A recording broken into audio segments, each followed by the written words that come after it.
নমস্কার, কেমন আছো সবাই? আশা করছি তোমরা সবাই ভালো আছো, আমরাও ভালো আছি। আমি অনেক দিন ভিডিও দিতে পারিনি, আমার একটুখানি অসুবিধা ছিল, তাই জন্য আজকে অনেক দিন পর আবার আমি একটা নতুন ভিডিও পোস্ট করছি। ভিডিওটা দেখো, আশা করি তোমাদের ভালো লাগবে। আমি আজকে বানাচ্ছি একটুখানি কেরালা স্টাইল ফিশ কারি।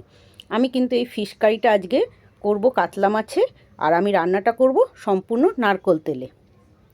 আমি আদা রসুন সব কিছু দেখো থেতো করে নিয়েছি, আর মাছে নুন হলুদ মাখিয়ে নিলাম।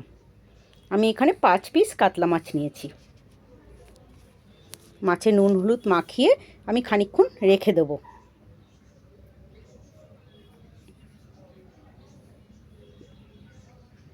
আমি কড়াই বসিয়ে দিয়েছি, কড়াইতে আমি নারকোল তেল দিয়ে দিচ্ছি।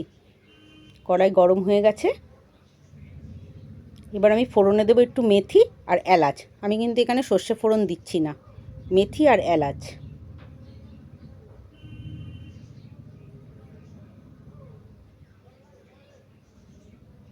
ফোড়নটা একটু ভাজা ভাজা হচ্ছে, খুব পুড়ে যেন না যায় মেথিটা। আমি একটু রসুন কুচি মানে রসুনটাকে হামলদিস্তায় থেতো করে নিয়েছি, আদাটাকেও হামলদিস্তায় থেতো করে নিয়েছি।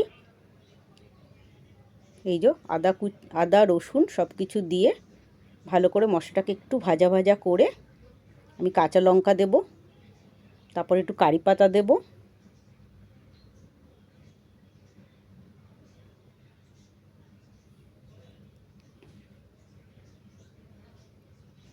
এই রান্নাটা আজকে খেতে খুব সুন্দর হয়েছিল। এই দেখুন কারি পাতা দিয়ে দিলাম। এখন না কারি পাতাগুলো কচি, তাই গন্ধটা একটু কম হচ্ছে কারি পাতার। একটু পেঁয়াজ কুচি দিয়ে দিলাম,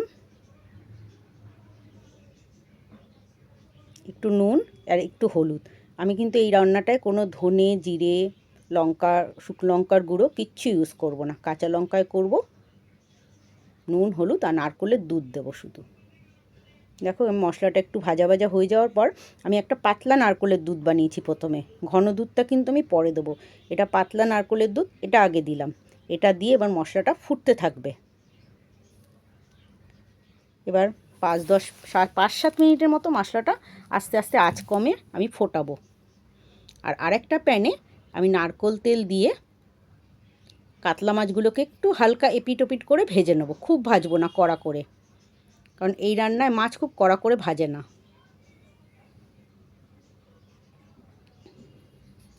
আর আমি কিছু টমেটো স্লাইস করে রেখেছি, ওই টমেটো স্লাইসগুলো এই মাছের এই প্যানের মধ্যে দিয়েই একটু এপিট ওপিট করে নেবো। আর আমি মাছের এতে একটু তেঁতুলের পাল্প দিয়ে দিলাম, গ্রেভিটার মধ্যে একটু তেঁতুলের পাল্প। দেখো মাছগুলো আমি খুব হালকা এপিট ওপিট করে নিচ্ছি। আর এই যে কিছু স্লাইস টমেটো মাছের ওখানে বসিয়ে একটু এপিট ওপিট করে নিয়েছি।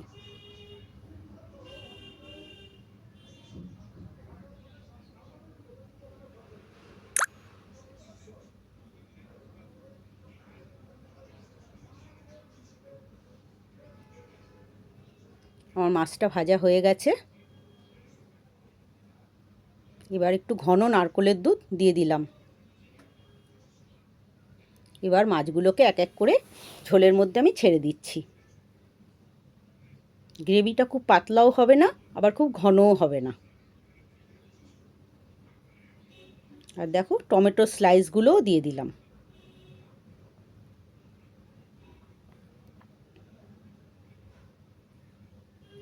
এবার খানিকক্ষণ মাছ দিয়ে গ্রেভিটাকে ফুটিয়ে নেব। ব্যাস, আমার মাছের কেরালা স্টাইল মাছ রেডি। রেসিপিটা যদি তোমাদের ভালো লেগে থাকে একটু লাইক শেয়ার কমেন্ট করে পাশে